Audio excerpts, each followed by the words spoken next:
Welcome to r/nuclear revenge, where OP puts his evil uncle in prison. Our next Reddit post is from Deleted.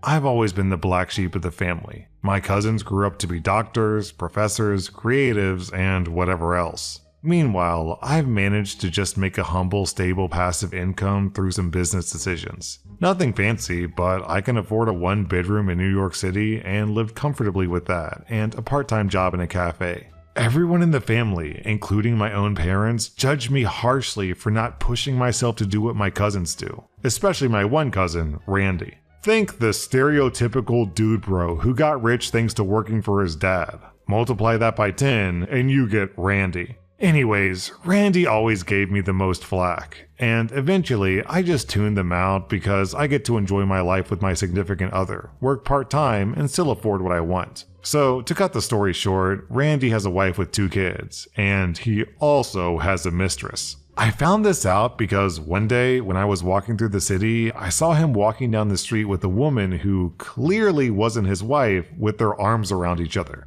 I checked Facebook and saw that he had indeed posted about visiting a bagel shop in the city while on a business trip that morning. So I decided, screw it, let me see how this plays out. I followed them for 5 hours, snapped several photos, one of them going into a hotel together. I held on to these and waited until Christmas that year, about 6 months later. I decided to unceremoniously drop printed photos in front of everyone at the table before dinner and made sure his wife got to see them. Cue screaming and fighting. I actually got a black eye out of it. It was Randy's dad who did it though, not him. Cue police, a lot of questioning, my significant other and I getting kicked out. And we head back home after talking to the cops one last time. The aftermath. Besides Randy's wife and another cousin who hates Randy, my family cut me off entirely for several years. Whatever, even my parents had always expressed disappointment in me for not applying myself fully, so no real loss there.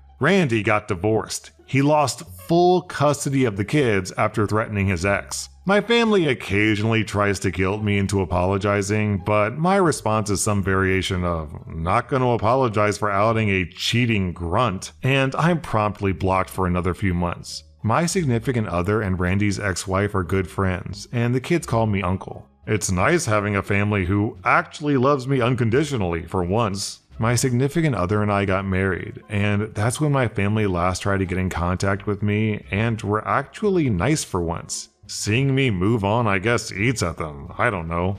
Maybe because they realize their punching bag is gone for good. That's it, really. Living the best life now with a good family as opposed to a terrible one. OP's living that saying, the best revenge is a life well lived. But I'll be honest, it is a little bit better if you can ruin the jerkbag's life in the process, isn't it? Our next Reddit post is from Goodfella. So this story happened a few years ago, back in 2016 when I was in my senior year of high school. I'll start with some info about the victim in this story, or in better terms, the butthole who got what they deserved in the end. My dad has 3 older siblings, and all equally terrible human beings. They bullied my dad for years and made his childhood hell after his parents divorced due to him being slightly darker in skin tone than them. Grandma's white, Grandpa's brown-skinned. They were abusive, racist jerks, and the worst of them was my older uncle. He was a big bully and a snob who saw himself as better than anyone else. All the bullying and bad treatment messed up my dad mentally so much that he became a raging alcoholic, which made my life a living hell. I moved out 2 years ago, and I'm still dealing with many traumas from my dad to this day. Anyways, in my country, the most important year of your life is your last year in high school. There's a nationwide exam that determines if you can even go to university or not, and the success rate in this exam is fairly low. Basically, if you fail, it's either you drop out and move to low-paying jobs that will never amount to anything due to our country's bad and declining economic state, or you just keep repeating till you get your degree and go to your university that you don't even want to be in, but at least it's a safety net that can get you out of this country hopefully one day. Things did not go well for me due to family issues and me having undiagnosed ADHD at the time, which was causing me a lot of academic problems at the time without me knowing the cause, which in turn gave me depression. It goes without saying that I failed that year, and due to the importance of that exam, people saw it as a shame and kind of a big letdown. Needless to say, my family never had a good relationship with my uncles. Bear in mind, my uncles stole my dad's inheritance, including a house and a piece of land, which could have at least lifted my family up to middle class. Anyways, my big uncle, whom I last saw when I was 7, came to visit us 3 days after I failed my diploma. I already didn't like the guy after all the stories I heard about him, and the visit felt weird, like he had no business being around us at all, and somehow he came uninvited. My mom sat him down and started making the usual small talk, and then he called me saying that he wanted to say hi. I went over and the conversation was as follows. "Oh, look how much you've grown up. It's been a while since I've seen you. You look just like your dad. The apple doesn't fall far from the tree after all, even in terms of being a successful person following his footsteps." Then he let out the most loud, sarcastic, evil laugh ever. I said, "What do you mean by this?" "Well, I heard you failed high school. I guess your branch of the family is bound to be the loser side." I said, "You better shut your mouth and F off. No one wants you here anyways." "I guess your whore mom didn't raise you well. What did I expect from hood rats like you?" After that, things devolved into a shouting match and he left. After what happened, I was mad for a while. I couldn't forget the humiliation, and I decided one day I would exact some revenge, and I started plotting. I did some digging, and I discovered that all of his businesses and assets are in his wife's name, and he basically owns nothing, due to him committing tax fraud and ripping off his former business associate out of a lot of money before declaring bankruptcy and transferring all the money and everything he owns to his wife to evade taxes. I came into contact with former employees of his that agreed to testify if things ever came to court due to him just being a terrible human being all around and treating them like absolute trash while they worked for him. I couldn't have hoped for a better outcome. He came to our house again to speak to my dad because he wanted my dad to make a golden custom ring for his daughter for her 10th birthday. My dad is a jeweler. While he was in our house, he asked me for a phone charger because his phone was dying. And at that moment, I almost jumped with glee. This was my chance to get in his phone and dig around. Maybe I could find documents or emails that could be used later in the police case that I was assembling against him. I told him I didn't have a charger, but I could charge his phone with a cable from my laptop. Him not knowing any better, like the boomer he is, gave me the phone without batting an eye. His phone had a passcode, and asking for it was too suspicious, so my plan to check his email went down the drain. But still, I removed his SD card, put it in my laptop, and copied all of his files, then charged his phone and gave it back. He eventually left, and boom, I locked my room and started to check all the files. I found nothing, but as soon as I was about to give up, I found a well-hidden file with a few videos on it, and I struck gold. A full-blown lovemaking tape of him with another woman, with his face fully clear as daylight, and I was literally singing to myself from excitement. So for a few weeks, I made a Facebook account that made it look like it was his mistress's account, and I made a bunch of other accounts that looked like friends and family commenting and interacting with her. After that, I sent a friend request to his wife and texted her saying, "I'm your husband's mistress."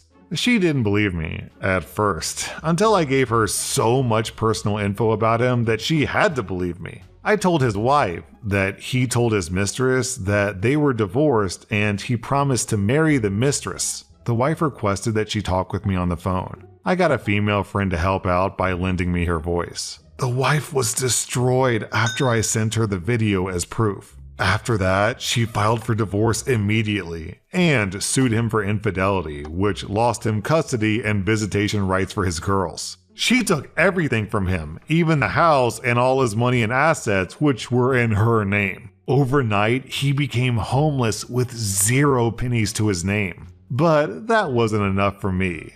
I met up with his former business partner through a former employee who especially hated my uncle's guts. And I told him everything and that the employees were willing to testify against him in court, and he agreed to file a lawsuit. The cherry on top came when his ex-wife testified that he threatened her safety and her kids' safety if she didn't let him put the assets in her name by force. And she literally pulled out phone recordings that she had of him being abusive, and him saying that he would kill them all if she didn't let him basically use her as a tax evasion tool, and that she was scared to use these recordings due to fear for her kids' safety.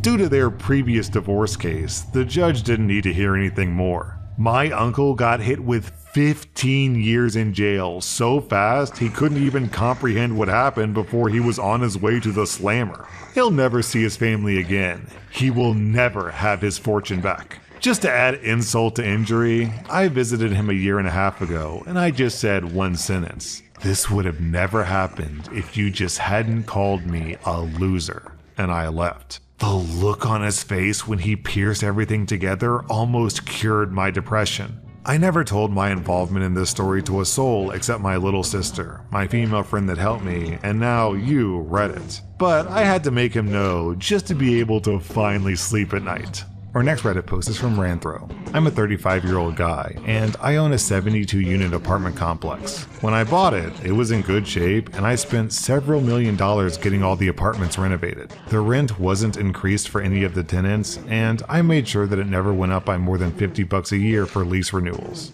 Shortly after all the renovations were completed, I started the search for a property management company, and ultimately settled on one that seemed well aligned with putting the tenants first. As we were doing the contracts, I made my real estate friend also look at them.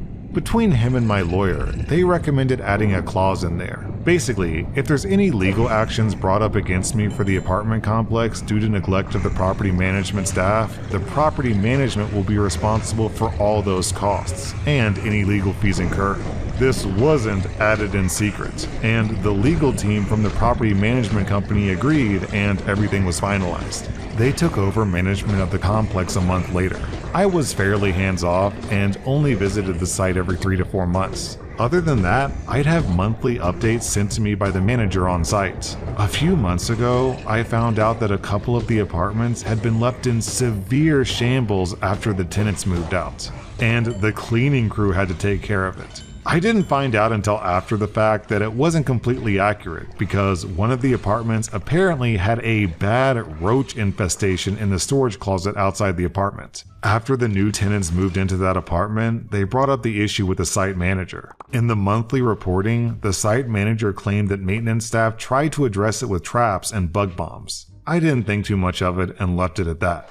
Next month, the same problem. And the third month, after receiving the monthly report, I called the site manager stating this is a reoccurring issue and that I wanted it taken care of professionally at that point. That month's rent was waived for the tenants in the apartment, and they were put up in a hotel for a week while the issue was addressed. Once the tenants returned to their apartment is when the issue started. The site manager, either by mistake or negligence, didn't communicate with the exterminators the extent or the location of the infestation. Instead of fumigating the storage closet, they fumigated the apartment. And after that, the roaches made their way into other apartments in the same building and the nearest building, and the problem got so much worse. The same option was given to all the tenants in that building, waiving that month's rent and putting them up in a hotel for a week while the issue was addressed. They all took that offer up. However, one of the tenants decided to take legal action. While I wasn't happy about it, I understood where they were coming from, having their lives disrupted by something that should have been addressed properly to start. As we were in the midst of negotiating with them during mediations, my lawyer reminded me of the clause with the property management company and suggested to just give the tenant what they want. This is where I started my nuclear revenge. I had the rest of the tenants from the 2 impacted buildings be suggested to anonymously that one of the tenants had filed a lawsuit for the damage and they should do the same by getting in on it. Through the mediation, I pretended to be outraged at the whole matter.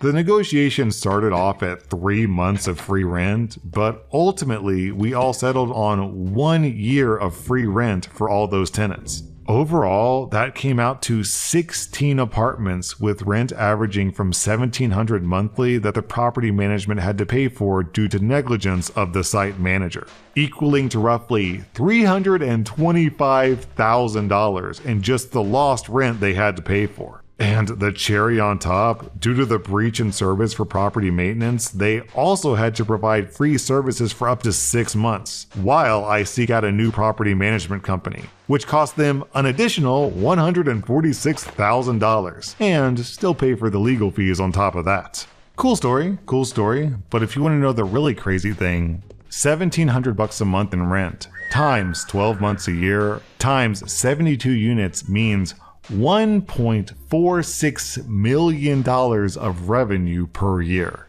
That was r/nuclear revenge, and if you like this content, check out my podcast where I publish the exact same episodes. Also, hit that subscribe button because I put out new Reddit videos every single day.